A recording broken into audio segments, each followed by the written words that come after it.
እኔ ባለውበት 99% ሙስሊም ነው። ስለዚህ ማንም ሰው ደፍሮ ቀና አይልም። በሜንጫ አንገቱን ነው የምንለው። አሁን ያ ሁሉ ተረስቶ ተጠቃን እንዲሆንን እንዴ አንተ ምን አርገህ ነው ባለማህተሞች የታረዱት? አንተ ምን አርገህ ነው ቄሱ የታረደው? አንተ ምን አርገህ ነው? ጻድቃንማ አሉት ወደ ፈጣሪያቸው ተጓዙ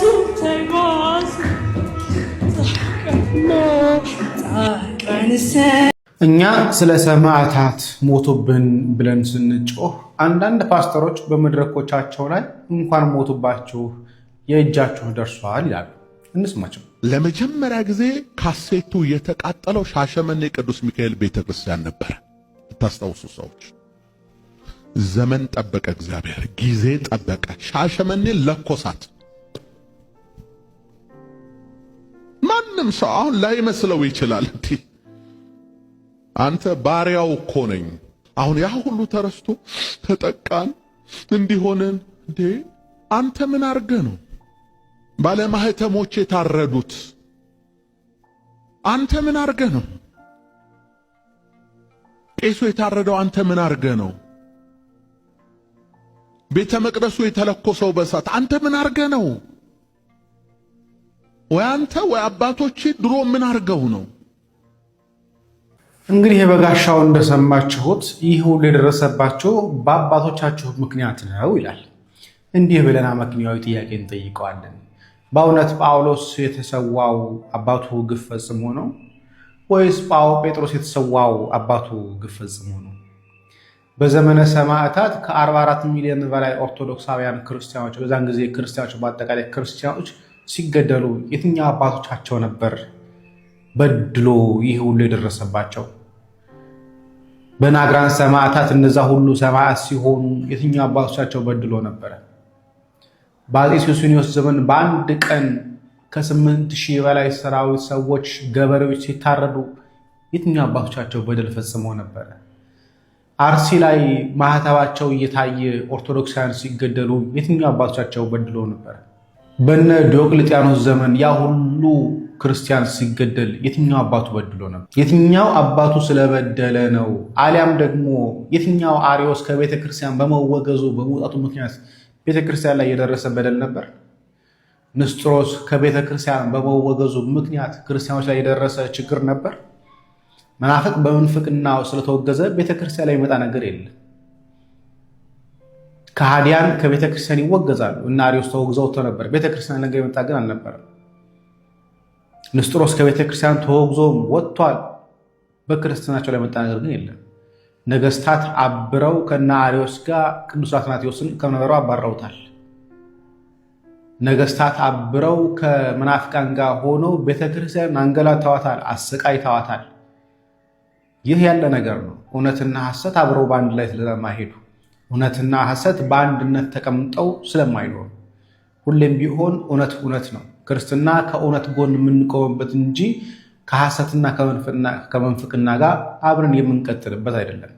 አንተ በምንፍቅና ምክንያት በክህደት ምክንያት ከቤተ ክርስቲያን ወጥተሃል። ይሄ ደግሞ እግዚአብሔር የሚወደው የሚደግፈው ሐሳብ እንጂ የሚጠላው ሐሳብ አይደለም። እግዚአብሔር ይማረህ። መቼም የማንሰማው ጉድ የለም። ለመጀመሪያ ጊዜ ካሴቱ የተቃጠለው ሻሸመኔ ቅዱስ ሚካኤል ቤተክርስቲያን ነበር። ታስታውሱ ሰዎች፣ ዘመን ጠበቀ፣ እግዚአብሔር ጊዜ ጠበቀ። ሻሸመኔ ለኮሳት። ማንም ሰው አሁን ላይመስለው ይችላል። አንተ ባሪያው እኮ ነኝ። አሁን ያ ሁሉ ተረስቶ ተጠቃን እንዲሆንን እንዴ አንተ ምን አርገህ ነው ባለማህተሞች የታረዱት? አንተ ምን አርገህ ነው ቄሱ የታረደው? አንተ ምን አርገህ ነው ቤተ መቅደሱ የተለኮሰው በሳት? አንተ ምን አርገህ ነው? ወይ አንተ ወይ አባቶች ድሮ ምን አርገው ነው? ሁሌ ተበዳይ አርጎ ራስን ማቅረብ ልክ አይደለም። ይህ ንግግር የተናገረው የተሐድሶ እንቅስቃሴ ላይ ያለ ያሳተማቸው የስብከት ሲዲዎች የተቃጠሉት ሻሸመኔ ቅዱስ ሚካኤል ቤተክርስቲያን ነውና ሻሸመኔ ላይ ያ ሁሉ ግፍ የደረሰው ያ ሁሉ ሰው የተገደለው ካህናት የታረዱት የኔን ካሴት እዛ ስላቃጠላችሁ ነው። በጣም እኮ የሚያሳዝን ምን አይነት ጥላቻ የሰዎቹ ሞት እንኳን ምንም ያልከነከነ በጣም እኔ እንጃ አይሩን ነው። ጭራሽ አባቶቻችሁ ባለማተሞች የሚታረዱት የሚገደሉት እናንተ ምን እያደረጋችሁ ነው? ክርስቲያኖች አባቶች ድሮ ምን አድርገው ነው ዛሬ ላይ ክርስቲያኖች የሚታረዱት ካህናት የሚገደሉት በግፍ የሚጨፈጨፉት? አንተ ምን አድርገህ ነው? አባቶች ምን አድርገው ነው? አባቶቻችን የቱ ጋር ምን አድርገው ነው? እኛስ የትኛው ምዕመን ላይ የትኛው ህዝብ ላይ ግፍ ፈጽመን ነው? ሁሉ ጊዜ እንደተበደለች አይደለም ወይ ቤተክርስቲያኗ? ያልደረሰባት ግፍ አለ ወይ? እንደዚህ በድፍረት ገና ለገና እኔ የሰራሁት ሲዲ ተቃጠለብኝ ብለህ በእኔ ምክንያት እግዚአብሔር እናንተን እየቀጣችሁ ነው፣ ግፈኞች ናችሁ፣ ግፍ እየሰራችሁ ስለሆነ ካህናት የሚታረዱት ብለህ በሞቱ በተሰቃዩ በተጨፈጨፉ የ2 ዓመትና የ3 ዓመት ህፃናት ላይ መዘባበቻ ስታደርግ ምን አይነት ወንጌል ነው እጅ ላይ ያዝከው? ምን አይነት ጨካኝ ሆነ? ትንሽ እንኳን ርኅራኄ የለም እንዴ? ሐዘን ባይሰማህ እንኳን ዝም ማለት አትችልም? አንተ ተጨፈጨፉ የኔ ሲዲ ስለተቃጠለ ያልካቸው ሻሸመኔ ላይ እኮ ስንቶች ያለ እናት ያለ አባት ቀርተዋል። ስንት እናቶችና አባቶች ልጆቻቸው ተገለዋል እዛ ቦታ ላይ። በጣም ጨካኝ ሆነ። አንተ ከመናፍቅ ራሱ በላይ ነህ። እርግጠኛ ነኝ ዲያብሎስ ይቀናባል ባንተ። በፈጣሪ ስም ኦሮሚያ ምድር ላይ ኦርቶዶክስ መኖር አልቻለም። ተሰደዱ ክርስቲያኖች። ለምን? ዜጋ አይደሉም? ማመን አይችሉም? በፈለጉት ማምለክ አይችሉም? የነፍጠኛ ታቦት ይውጣልን። ማን እንዴ ጎበዝ? ይቺ ቤተክርስቲያን በደሏ ምንድነው? እኛ ክርስቲያኖች ራሱ ምንድነው የበደልነው? ምንድነው የበደልነው? ዝም ማለት፣ መረጋጋት፣ እንዳበሩት አለማበድ፣ ሀገሬ ህይወቴ ማለት፣ ታሪኬ ማለት ወንጀል ነው? ይሉናል፣ ዝም አለ። ያቃጥሉናል፣ ዝም አለ። ይፈጁናል፣ ዝም አለ። ያፈናቅሉናል፣ ዝም አለ። ዝም አለ። በጅምላ ቤተክርስቲያን ያቃጥላል፣ ዝም አለ። እስኪ ልጠይቃችሁ ኦርቶዶክሳውያን፣ ይሄ ህይወቷ ቤተክርስቲያን አንድነቷ ዝም አሰኛት ህይወቷ እንጂ እንደባለጉት ብንባልግ እንኖራለን ወይ? ታስታውሳላችሁ? ጀዋር ተከበበ። ማን ከበቡ? እነሱ። ለምን ተከበበ? እኛ ታረድነ እንዴ? የተከበቡ እነሱ፣ ምን ታረድ እኛ ስንታረድ ለምን? ኦርቶዶክሳውያን እሺ ተውት። ሃጫሉ ሞተ። ኦርቶዶክስ ነው፣ ወንድማችን ነው። ባይሆንም ደግሞ የሀገር ሰው ነው፣ ሊሞት አይገባው። ማን ገደለው? እነሱ። ስለገደሉት ማን ሞተ? እኛ። የተቃጠልን እኛ፣ የሞትን እኛ። እንዴ አልበዛም በደሉ? አልበዛም ወይ? ቀንበሩ ከበደን። የወላይታ ሀገረ ስብከት ከአርሲ ኦርቶዶክሳውያን ጭፍጨፋ በታምር ተርፎ በወላይታ ሶዶ ክርስቲያን ሆስፒታል በሕክምና ላይ ለሚገኙ የ4 ዓመት ህፃን የመጀመሪያ ዙር የሕክምና ወጪ ማስፈጸሚያ የሚውል የ70,000 ብር የገንዘብ ድጋፍ ያደረጉ ሲሆን በብፁዕ አቡነ ይስሐቅ የተመራው የወላይታ ሀገረ ስብከት ልዑክ ህፃኑ ወደ ተኛበት ክርስቲያን ሆስፒታል በመጓዝ ቤተሰቡን በማጽናናትና ከዚህ በኋላ እነርሱ ላይ የሚደርሰው ማንኛውም አይነት ችግር ሀገረ ስብከቱ እንደሚወጣ ጭምር በማሳሰብ ተመልሰዋል። ፍትህ በአርሲና በተለያዩ ቦታዎች በግፍ ለሚጨፈጨፉ ክርስቲያኖች በሙሉ ኦርቶዶክሳውያን ይህንን ቪዲዮ ኮፒ ሊንክ፣ ሼር፣ ዱዊት፣ ሪፖስት በማድረግ ለብዙሃኑ እንድታደርሱልኝ በትህትና እጠይቃለሁ። መንግስት በተደጋጋሚ ጊዜ ካህናት ሲገደሉ፣ ቤተክርስቲያን ስትቃጠል፣ ክርስቲያኖች ሲገደሉ፣ ቅዱሳን ስዕላት ሲቀደሉ ምንም የሀገርን ሰላም የማስፈን ግዴታ ቢኖርበትም ችላ ብሏል፣ ዝም ብሏል። በዚህም ብዙ ኦርቶዶክሳውያንን አስቆጥቷል። አንዳንድ የቤተ ክርስቲያን ሽማግሌዎች አባቶች ቅዱስ ጴጥሮስ በአንደኛ የጴጥሮስ መልእክት ምዕራፍ 5 ቁጥር 2 ላይ በእናንተ ዘንድ ያለውን የእግዚአብሔርን መንጋ ጠብቁ ያለውን ቃል ችላ በማለት ዝምታን መርጠዋል። ስለዚህ ኦርቶዶክሳውያን ክርስቲያኖች በሙሉ በዓለም ዙሪያ የምንኖር ተደራጅተን ቤተክርስቲያናችንን ልንጠብቅ፣ ለቤተክርስቲያናችን ድምፅ ልንሆን ያስፈልጋል። የኢያሪኮን ግንብ ያፈረሰ እግዚአብሔር አምላክ ከእኛ ጋር አለ። በህብረት ሆነን እስከ ጮህን ድረስ የጠላቶቻችን ሴራ ይፈርሳል፣ የተኙም አባቶች ይነቃሉ። ስለዚህ ሁላችሁም ይህንን ቪዲዮ ኮፒ ሊንክ፣ ሼር፣ ዱዊት፣ ሪፖስት በማድረግ ለቤተ ክርስቲያን ድምፅ እንድትሆኑ በትህትና እጠይቃለሁ። በድጋሚ ፍትህ በአርሲና በተለያዩ ቦታዎች በግፍ ለሚገደሉ ኦርቶዶክሳውያን ክርስቲያኖች በሙሉ። እኔ ባለውበት 99% ሙስሊም ነው። ስለዚህ ማንም ሰው ደፍሮ ቀና አይልም። በሜንጫ አንገቱን ነው የምንለው። ድመትን ቤቷን ዘግተ ብትደበድባት መድረሻ በተሰጣት መጨረሻ ላይ ነብር ሁና ራስን ዞራ ትበላሃለች። አሁን ላይ በክርስቲያኖች ላይ የሚደረገው ጭፍጨፋ ይሄንን ያሳያል። በአርሲ ክርስቲያኖች ላይ የሚደረገው ጭፍጨፋ ሊቆም ይገባል። ሁላችንም ኦርቶዶክሳውያን መቃወም መቻል አለብን። አርሲ የደም ምድር ሆናለች። አሁን ላይ አንድ ወዳጄ እንደነገረኝ መንገድ ላይ አስቁሞ እባክህን ድምጽ ሆናቸው ቲክቶክ ላይ ስለማይ ነው አርሲ ነው እኔ ከአርሲ ነው የመጣሁት። አርሲ ላይ ኦርቶዶክሳውያን በጫካ ነው የሚገኙት፣ በዱር በገደሉ ነው ያሉት፣ የሚበሉት የሚጠጡት የላቸውም። እባክህን ድምጽ ሆናቸው አለኝ። እኔ ምን አቅም አለኝ ወንድሜ፣ እግዚአብሔር ብርታቱን ይስጣችሁ እንጂ። ስለዚህ መሆን ያለበት ይሆናል። ኦርቶዶክሳውያን ሁላችሁም ለአርሲ ክርስቲያኖች ድምጽ ሆኗቸው። እግዚአብሔር አምላክ ለሁሉም ብርታቱን ይስጥልን። ከዛ ውጭ ግን ሁላችንም ኦርቶዶክሳውያን መከላከል ባለብን ደረጃ ቆመን መሞት የለብንም። ጤና ይስጥልኝ። እንደምን ሰነበታችሁ የእግዚአብሔር ቤተሰቦች ኢትዮጵያውያን፣ በተለያየ እምነት ውስጥ ሁሉ የምትገኙ ወገኖቻችን፣ ሰሞኑን በአርሲ የደረሰውን እንግዲህ ጭፍጨፋ አይታችኋል። ይህ አዲስ ነገር አይደለም። 7 ዓመት ሙሉ ጭፍጨፋው ቀጥሏል። ከ30 ዓመት የቀጠለ ነው።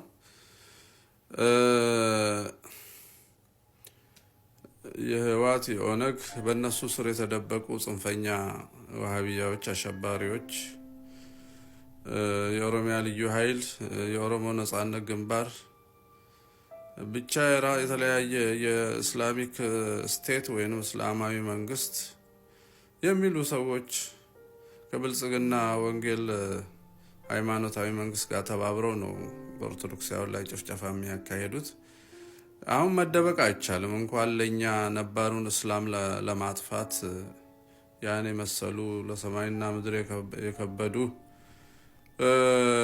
ሙፍቲ ሀጂ አሊ እንድሪስን እንኳን ስክሪናቸውን መቃጠል አለበት እስከ ማለት የደረሱ የአልቃይዳ፣ የአይሲስ፣ የቦኮ ሀራም፣ የአልሸባብ የሁሉም በዓለም ላይ የሚገኝ የክፋት የሽብር ምንጭ የሆነው የታወቀው የአብዱል ወሃብ ልጆች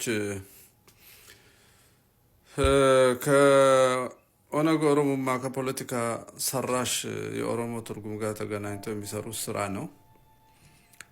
ይሄም በተመለከተ ዋሃቢያን ብዙ ሰው ስለማይረዳው ለብቻው በሱ ዙሪያ ስለሱ የሚያውቁ ስለሱም ያጠኑ ሰዎች የሚሆን እኛ ለኢትዮጵያውያን፣ ለሙስሊም፣ ለክርስቲያን የተወሰነ ግንዛቤ መፍጠር እንፈልጋለን። ቅዳሜ ከምሽቱ 1 ሰዓት በኢትዮጵያ አቆጣጠር እንገናኝ በቲክቶካችን ላይ። እዛ ውስጥ እንግዲህ ሀሳብ የሚሰጡን ሰዎች ይኖራሉ እና ሙስሊሙም ክርስቲያኑም ነቅቶ ከነዚህ ከአጥፊዎች ወጥመድ ውስጥ ላለመውደቅ እንዲጠነቀቅ፣ ክርስቲያኑ ራሱን እንዲጠብቅ፣ ራሱን ለመከላከልም እንዲነጋገር፣ እንዲዘጋጅ። ምክንያቱም ቤተ ክህነቱም ቤተ መንግስቱም መጅሊሱም እልቂቱን የሚከላከል ሳይሆን እልቂቱን እየደበቀ የሚያስፈጽም መሆኑን በሰሞኑ አይተናልና ተነጋግረን ወደ መፍትሄው በፍጥነት መሄድ አለብን። ለዛ ሰዓት ያድርሰን። ደህና ዋሉ፣ ደህና አምሹ፣ እንደየሰዓታችሁ ደህና ደሩ። እግዚአብሔር ይስጥልን። እንግደላችሁ፣ እንፍለጣችሁ፣ እንቁረጣችሁ መቼም አንልም። ባይዘ ትክክለኛ አስተምሮታችንን ባተቹ ራሱ አጣማችሁ ብተቹ ራሱ እኛ እንግደላችሁ አንልም። ነብራ ምንገላችሁ ፈጣሪ የሚባለው የኔም የናንተንም የፈጠረን ክርስቶስ ያው እንድበሉ እንድትጠጡ ንፋስ እንድታገኙ ፀሐይ ከኔ እኩል እያወጣልህ አይደል እንዴ? ለኔም ላንተም 24 ሰዓት አለ የሰጠን።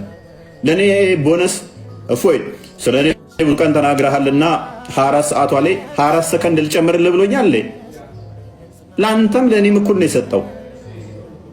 እሱ እየሰደብከው እያንቋሸሽከው ከኔ እኩል እኔ 1 ሰከንድ እንኳን ቦነስ ያልሰጠኝ ለምንድን ነው? እሱ ታዲያ ልግደልህ ምለው? እሱ እኮ መግደል የሚችል ማዳን የሚችል ነው። ትገደልልኛለህ እንጂ ግደልልኝ አላለኝም።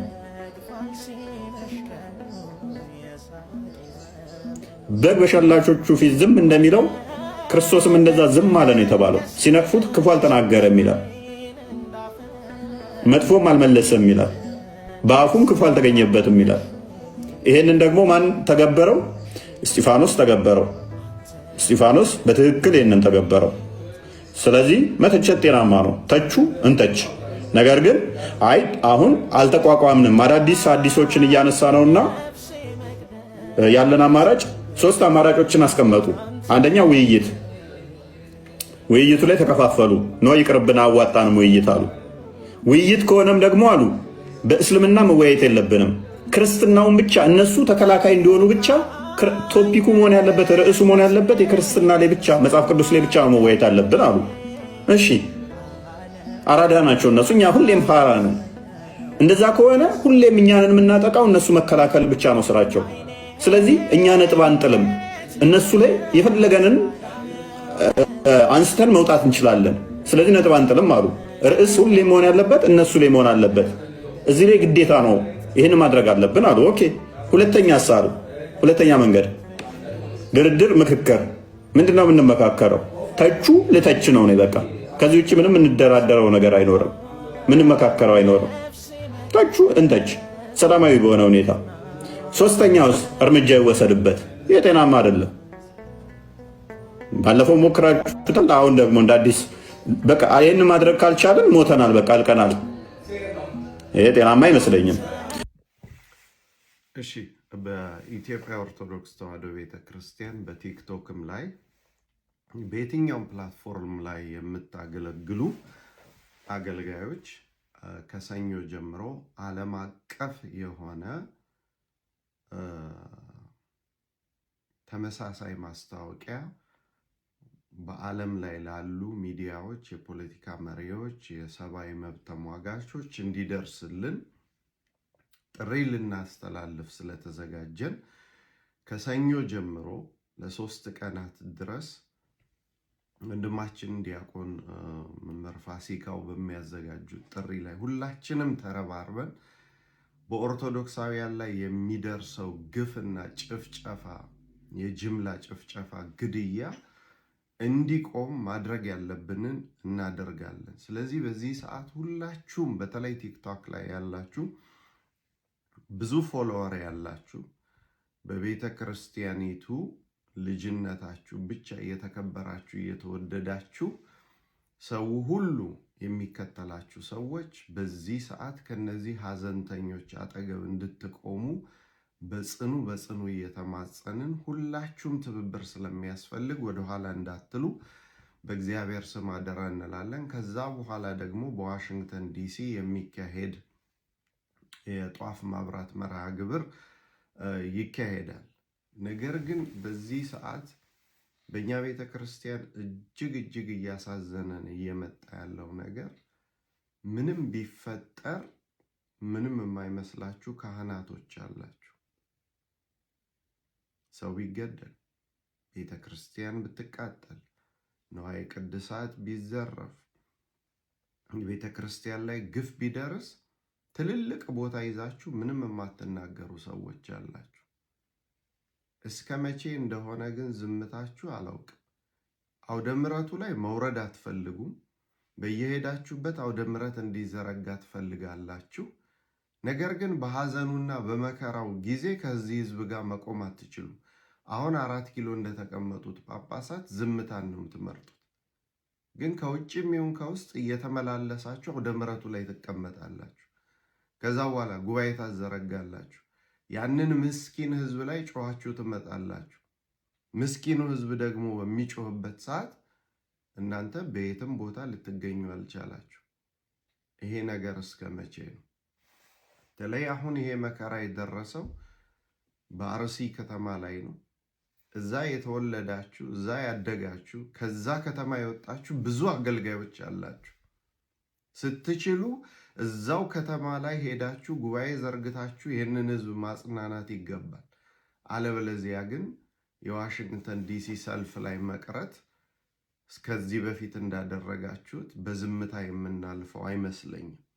አሁን ሚናችን መለየት አለበት። ወሊሶ ላይ ጫካ ውስጥ ገብተው ለኦሮሞ ህዝብ እንቆረቆራለን ብለው የኦሮሞ ህዝብ በቤተ ክርስቲያኒው አስተዳደር ተበድሏል ብለው ቤተ ክርስቲያኒቱን እንደዛ ጥቁር ያስለበሱ ሰዎች እሬቻ ሲሄዱ ምንም አይሸማቀቁም። ከፖለቲከኞቹ ጋር ሲቆሙ ምንም አይሸማቀቁም። ከነ ጀዋር ጋር ሲወጡ ሲገቡ ምንም አይሸማቀቁም። ጀዋር እንዳይቀየማቸው ነው መሰለኝ እንደዚህ በጠራራ ፀሐይ በክርስቲያኖች በአርሲ ክርስቲያኖች ላይ ግፍ እየደረሰ እንኳን በኦሮምኛ በአማርኛም ወጥተው አላጽናኑ። ስለዚህ እነሱስ ጀዋር እንዳይቀየማቸው ነው። እናንተስ አውደ ምሕረቱን ለመታየት አውደ ምሕረቱን ለአገልግሎት የምትፈልጉ ሰዎች በሐዘኑ ጊዜ ዝምታችሁ እስከ መቼ ነው? እናንተ ትልልቆች ናችሁ ብለን አስቀምጠን አክብረን ወደን ለቤተ ክርስቲያን ተስፋ ትሆናላችሁ ሲባል እጅግ በሚያስፈራ ሁኔታ ዝምታን ትመርጣላችሁ። በመከራ ጊዜ ልክ ጠቅላይ ሚኒስትሩ ኢትዮጵያ ውስጥ ችግር ከመፈጠሩ በፊት ወይም በተፈጠረ ጊዜ ወደ ውጭ ሸሽቶ እንደሚወጣ እናንተም ለአውደ ምሕረቱ መዘርጋት ለጉባኤው ድምቀት ትገኛላችሁ። በሐዘንና በከበራ ጊዜ ግን የላችሁ። ስለዚህ እሱ ዘመን ማብቃት አለበት። ከሰኞ ጀምሮ በምንችለው አቅም ተጠቅመን የዓለም ሕዝብ ግፋችንን መስማት አለበት። እንደ ናይጄሪያ ክርስቲያኖች ከዓመት ዓመት ዝም ብለን እየታረድን አንኖርም። ይሄ ነገር መብቃት አለበት ለማለት ነው። እንግዲህ መምህር ፋሲካው ያስተላለፉት መልእክት አለ። ይህም እሳቸው ላይ ለመጨመር ነው። ስለዚህ ተጋግዘን ተባብረን ከሰኞ ጀምሮ መልእክታችን በጸሎት ወደ እግዚአብሔር በመልእክት ደግሞ ወደ ዓለም መንግስታት እናሰማለን ማለት ነው። ይቆየን። አንቆሎ ዋቢ የተገደሉት 5 ቤተሰቦች ናቸው። አንቆሎ ዋቢ ወረዳ ነው እኔም ተወልጄ ያደኩት። ቤተሰቦችም እንዳለ እዛ ናቸው። ከዚህ በፊት ከ2 ወር በፊት እንዲሁ ሌሊት ያጎቴ ቤት ገብቶ አጎቴን ይዞ ሲወጡ ልጁ አይቶ ወጣና ያለምንም ርህራሄ ልጁ እዛው ገደሉት። እሱን አዛን ሳንጨርስ ደግሞ አሁን 5 ቤተሰብ በአንድ ሌሊት በማይታወቁ አካል ሌሊት ወጡ። በሩን ሰብሮ ይገባሉ። ግማሹን አፍኖ ይወስዳሉ፣ ግማሹንም እዛው ይገላሉ። ግን የሚገደሉ ኦርቶዶክሳዊ ናቸው። እኛ አካባቢ ኦርቶዶክስ ብቻ አይደለም ሙስሊሞችም አለ። እነሱ ቤት ግን እነሱ ቤተሰብ ግን አንድም ቀን ፍራቻ ማስፈራራ እንኳን ደርሶባቸው አያውቅም። የሚገደሉት አፍኖ የሚወስዱት ወስዶ በገንዘብ ይሄን ካልከፈላቸው አንመልስም ብሎ የማስፈራሩት ኦርቶዶክሳዊ ናቸው።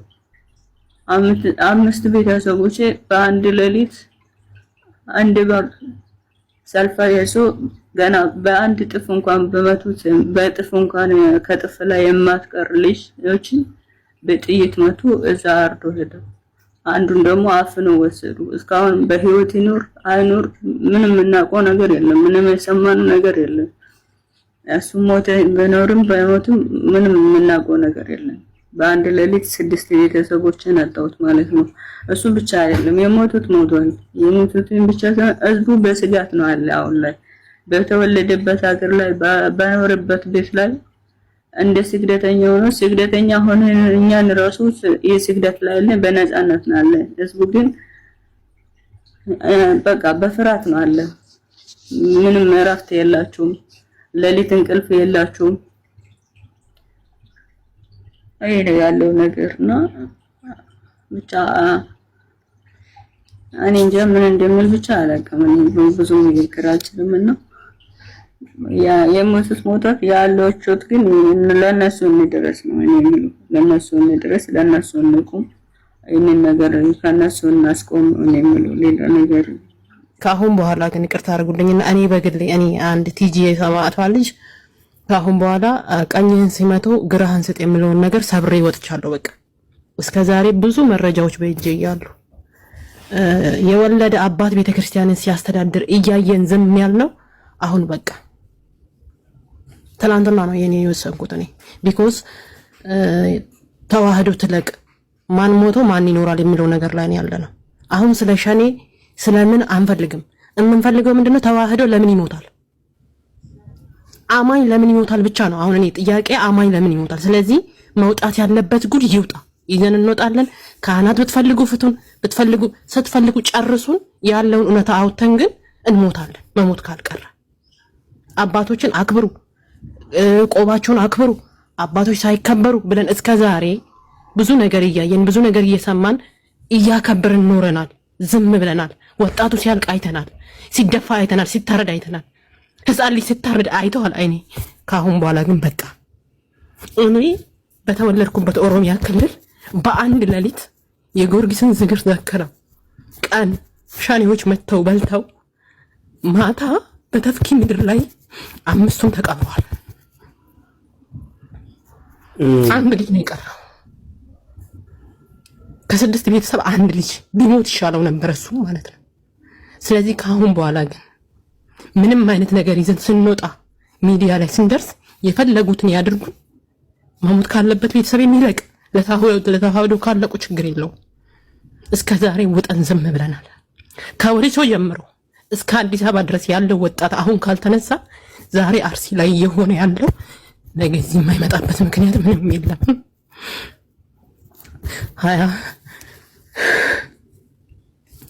ስለዚህ አይዟችሁ። ለሸኔ አይደለም አሁን ማውራት የምንፈልገው። እኔ ስለ ሸኔ ማውራት አልፈልግም። ሸኔ ራዲ መንቀብ ነው። አማ በቃ ተዋህዶን ተኮታው ቀብና እጃችን አንድ ይሁን። አማራ ዘንድ ተነስ፣ ሃይማኖት ተደፍሯል።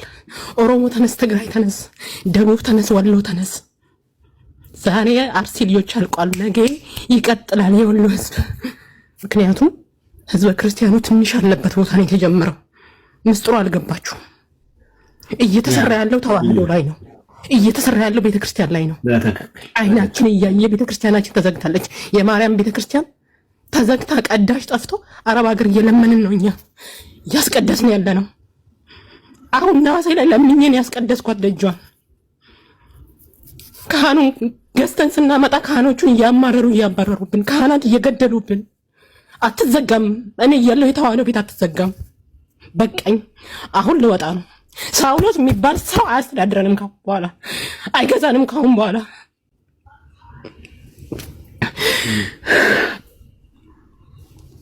አይዞሽ አይ በነገራችን ላይ ሰማዕትነትም ቀኝን ይኸውላችሁ በጣም የተሳሳተ እይታ ነው ያለው። ክርስቲያን ሲሞት ቆሞ ማየት በራሱ ኃጢአት ነው። በነገራችን ላይ ወንድምህ ሲሞት ወንድሜ አይሙት፣ ቤተክርስቲያን ሲቃጠል ቤተክርስቲያንም አይቃጠልም፣ እኔ ልቅደም፣ ወንድሜ ክርስቲያን ከሚሞት እኔን መጀመሪያ ግደለኝ። ይሄ ነው አያችሁ፣ ቀኝ መስጠት ማለት ይሄ ነው። ለምሳሌ ጎረቤት ኦርቶዶክሳውያን ሲሞቱ ቀኝን ለሚመታ ግራ አንስጥ ብሏል ብሎ ተኝቶ ሲገደል ማየት ኃጢአት ነው። ባይዘው እሱ አይደለም የወንጌሉ ሐሳብ፣ እሱ አይደለም ኖ ህዝቤንማ ከምታጠፋ ወንድሜንማ ከምትገል እኔን ግደለኝ ብሎ ራስን መስጠት ማለት ይሄ ነው። ልክ እንደ ሙሴ እምትስጥዮሙ ለእሉ ህዝብ ቀጠጽየን መጽሐፍ ህዝብን ከምታጠፋ እኔን አጥፋኝ አለ ሙሴ። ይሄ ነው እንጂ ዝም ብሎ መጥቶ ጎረቤትህን ሲያርደው ዝም ካልክ አንተ ኃጢአተኛ ነህ። በነገራችን ላይ እንደ መጽሐፍ ቅዱስ ሐሳብ ነው የምነግራችሁ። ወንድምህ ሲሞት ድምፅ መሆን አለብህ። ኖ ወንድሜን አትገለውም ብለህ መከላከል ሁሉ አለብህ። መሳሪያውን ማስጣል አለብህ። እንዴ አሁን እኮ እያደረጉ ያሉት ልክ የሆነ አካባቢ ሄደው ጨፍጭፈው ይጨፈጭፋሉ። መቼስ እንግዲህ ምን ይደረግ ምናምን ምን ማለት ነው? ምን ይደረግ? የት ዓለም ላይ የትኛው ዓለም ላይ ነው ሰው ሞቶ መቼስ ምን ይደረግ ተብሎ ዝም የሚባለው? እንደ ኢትዮጵያ የሰው ደም ሰው የረከሰበት ምድር አለ በዓለም ላይ? በዓለም ላይ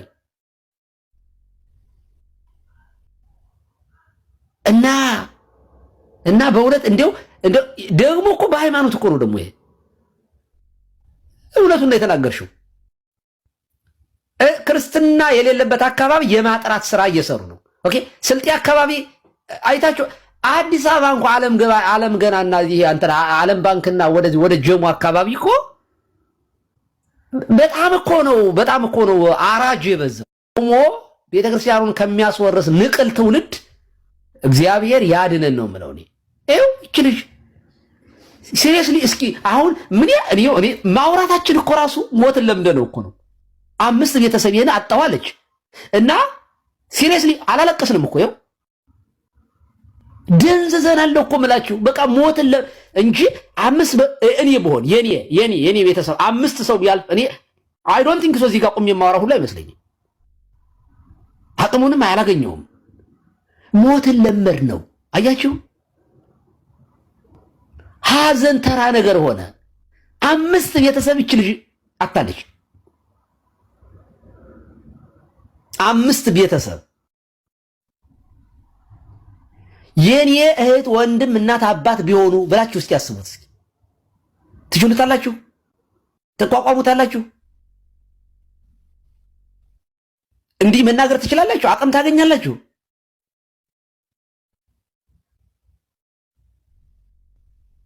ይኸው በስደት ላይ ያለችው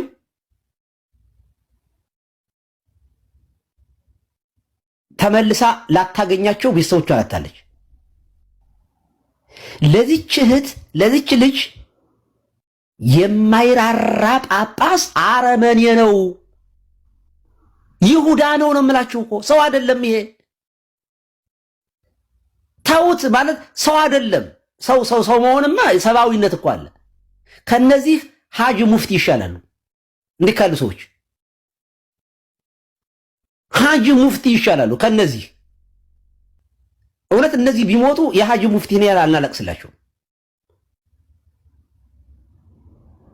እና ለቤተሰብሽ እግዚአብሔር መጽናናትን ይስጥ።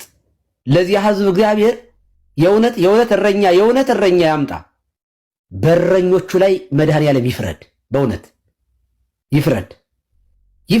እንደው የሰባ ትከሻችሁና ሆዳችሁን እግዚአብሔር ያስተንፍሰው። በየቀኑ እዚያ በግረዱ በየቀኑ እየተጠራራችሁ በጉን ፍየሉን ረዱ ብሉ። ዛሬ አቡነ ገሌ ተራ ነው። እናውቃለን እኮ እያንዳንዷ ምን እንደምትሰሩ እኮ እኛ ኢንፎርሜሽን አለን። በየቀኑ ረዱ ብሉ።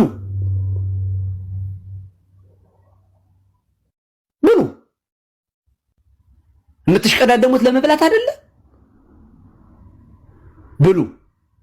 ግን ወእንዘ አዲ መብልኦሙ ሳፎሙ ወመጻ መቅሰፍተ እግዚአብሔር ላይ ሊሆሙ ይላል። ይሄንን ስጋ ገና ባፋችሁ ላይ አኑራችሁ ከጉሮሯችሁ ሳይወርድ የእግዚአብሔር መቅሰፍት ይመጣል። ጠብቁ። በነፍሳችሁም በስጋችሁም አትጠቀሙ። እና እግዚአብሔር ሆይ በዚህ ዘመን ጳጳስ ስላደረግከኝ አመሰግናለሁ። ቴንኪው። የእመቤታችን አስራት ናት። ኢትዮጵያ አጠፋም። እንዲህ አይነት ተረት ኢትዮጵያ አጠፋም ብሎ ነገር የለም። አትደንዝዝ። ኢስታንቡል ጠፍላለች። ዮሐንስ አፈወርቅ ቤተክርስቲያን መስጊድ ሆነዋል። እኛ ከዮሐንስ አፈወርቅ እንበልጣለን? ከዛ ዘመን በነበረው ቅድስና እንበልጣለን? ከትላንት ወደ አንድ እህቴ ምን አለች? ምንድነው ዋናው ጸሎታ አለችኝ። ውዳሴ ማርያም አልኳት። ማን ነው የጻፈው አለችኝ። ቅዱስ ኤፍሬም የት ሀገር ሰው አለች። የሶሪያ አለች አለችኝ። ኦርቶዶክሶቹ አሉ አለች። አረ የሉም። ይኸውልህ ያንተን ጸሎት የጻፈችው ሀገር ጠፍታለች። እኛ ልዩ አይደለንም። ለክርስቶስ ሰው ሁሉ እኩል ነው። ኢትዮጵያ አጠፋም ብሎ ነገር የለም። አትደንዝዝ። 11 ሚሊዮን ክርስቲያን ነው በመጀመሪያው የወያኔ 15 ዓመት ሃይማኖቱን የቀየረው በጫና። ኢትዮጵያ አስራት ናት። ምንም አትሆንም። እኛ ምንም ካልሆን ነው እሷ ምንም አትሆነው። ኢትዮጵያ የሚባል ያለኛ የሚኖር ነገር የለም። እኛ ነን ኢትዮጵያ። ይሄ ወሃቢያውና የጀርመን ክርስትናው ያስቀየረው ኦሮሞ 11 ሚሊዮን ነው። አልጠፋንም። እነሱ ኢትዮጵያ አይደሉም? ነፍስ አይደሉም? በክርስቶስ መንግስት መኖር አይፈልጉም? አንጠፋም ይልሃል ዝም ብሎ። ምንድነው አንጠፋም? ምንድነን እኛ? ጂኦግራፊ ወይን መሬቱ እኮ አይደለም አይጠፋም የሚባለው። ቅድስናና ከእግዚአብሔር ጋር የሚኖር ህዝብ ማለት ነው። ያ ህዝብ ይጠፋል። እንዳንጠፋ እያንዳንዱ ሰው ነው መስራት ያለው። እንዴ ትልቅ ኦርቶዶክስን የማጥፋት ዘመቻ ሃይማኖቱን ብቻ እኮ አይደለም። አርሲ ላይ በተደጋጋሚ የኦርቶዶክስ ቄሶች ይገደላሉ፣ ይታረዳሉ፣ ምዕመናን ይገደላሉ፣ ቤተክርስቲያን ይቃጠላል። ሆን ተብሎ ኦርቶዶክስን የማጥፋት የማሳደድ ዘመቻ አየሩም ላይ መሬቱም ላይ ይካሄዳል ኢትዮጵያ ውስጥ። ለምን ውጪም በውስጥም ያለው ዝም እንደሚል የግዴታ ኦርቶዶክስ መሆን አይጠበቅብንም።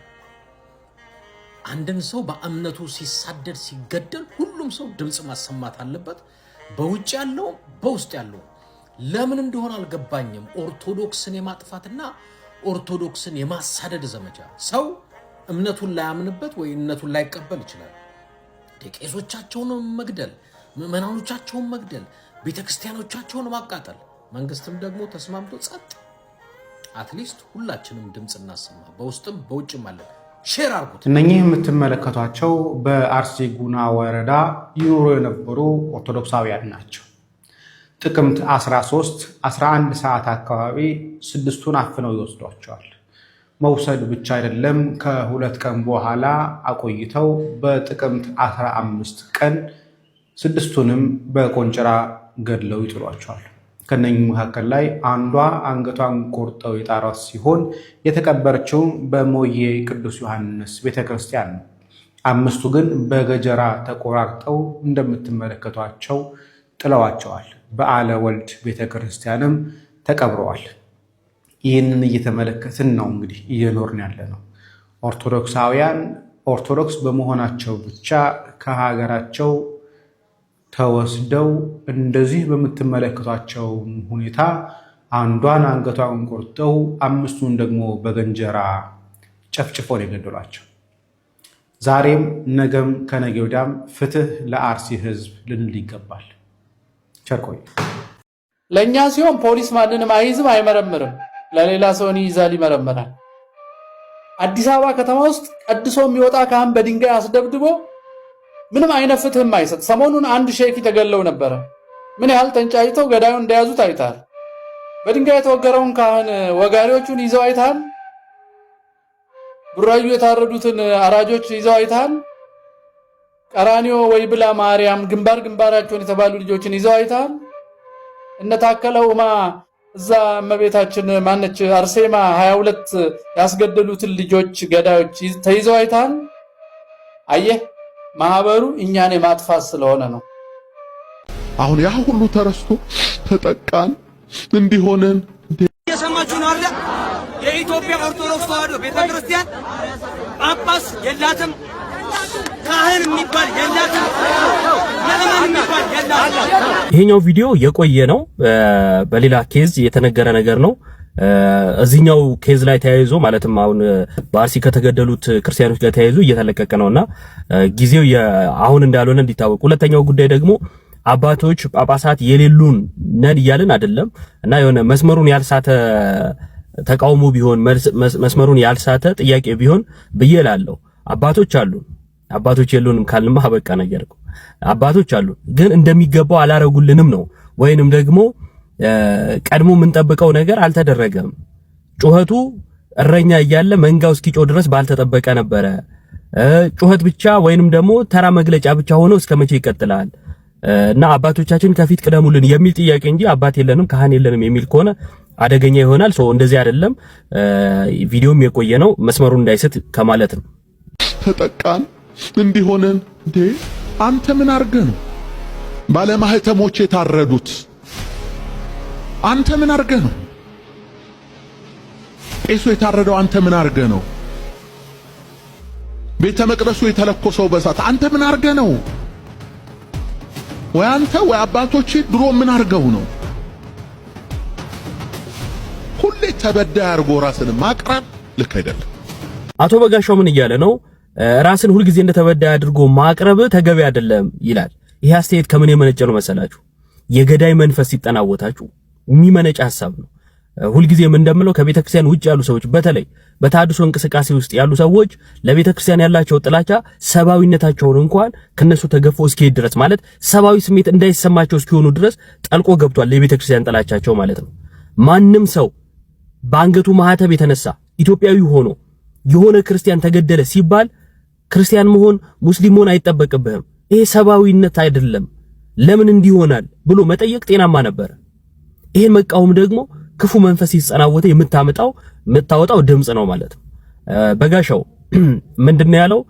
ሻሸመኔ ላይ ምንድነው ሲዲ ተቃጥሎብኝ ምናምን ብሎ የራሱን ሮሮ ሊያቀርብ ፈልጓል።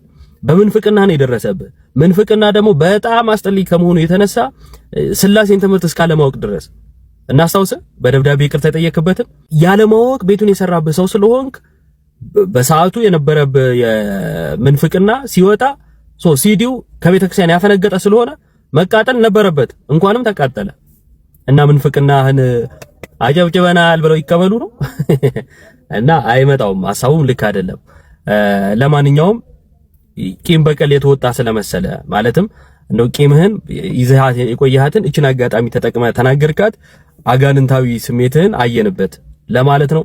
ይህንን የሱን ሐሳብ የምትጋሩ ሰዎች ማንነታችሁ እያሳያችሁ ነው። አባታችሁ ነፍሰ ገዳይ ነበረ፣ እናንተም ነፍሰ ገዳዮች ናችሁ እንደሚል የነፍሰ ገዳይ ስሜት ከሌለ የሰዎችን ሞት በደስታ ልትቀበል አትችልም።